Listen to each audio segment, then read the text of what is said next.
and I am a mentor of this program. I will be teaching you about graphic design. Now, what is graphic design? Graphic design constitutes of a multitude of elements, icons, images, and typography.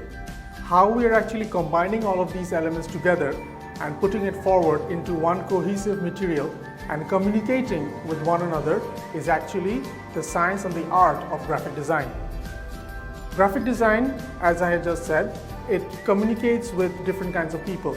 For example, if you're designing a business card, or if you're designing a flyer or a brochure, okay? All of these elements, they need to reach out to a certain person. People might be actually seeing them and actually might be viewing them. Graphic design also be used for both the print media and the electronic media. So whenever we are designing something, we have to keep in mind who will be actually seeing that, because communication and the medium through which we're actually communicating with these kind of people is very important. To use these kind of graphic design elements and to create these kind of products, we need certain tools. Tools like, for example, if you have a screwdriver or if you have a hammer, those are used for carpentry or even for mechanical work, okay? But in graphic design, we don't do that much of physical work, although we might need to sometimes draw something, or we might need to physically cut out a piece of paper to create a different kind of product. Our program is actually designed around two different kinds of software. One software is from Adobe, which is called Adobe Illustrator. Another software is also from Adobe, that is called Adobe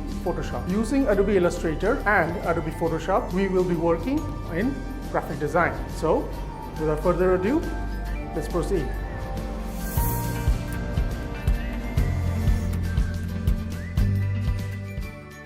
Welcome to the graphic design course. As I was saying, graphic design uses a multiple range of images, text, icons, graphic elements, and typography to create specific graphical content. In our program, we will be focusing on a system called learning through working. What this means is that we will be showing you a design and we will learn the various tools and elements used to design that content.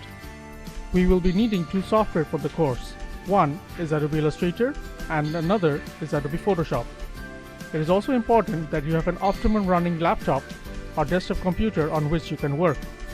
To download the necessary software, you can follow the instructions in a later video, or you can download it from www.adobe.com. Our course is divided into two parts. We will begin with Adobe Illustrator, where we will learn how to use the various tools and panels to create various objects, elements, and graphical content. We will learn how to design business cards, flyers, 3-fold brochures, logos, and also learn an important segment called vector tracing. In our second phase, we will learn about Adobe Photoshop. In Adobe Photoshop, we will get to know about how to color correct an image, remove the backgrounds of products, and create new images by combining other images. I hope you have enjoyed this segment of the introductions to graphic design, and I hope that you will be installing and working with the different kind of software that we have talked about. And we hope in an upcoming segment you will be probably installing them properly, okay? Because without the proper software we cannot proceed forward. So welcome to graphic design again, and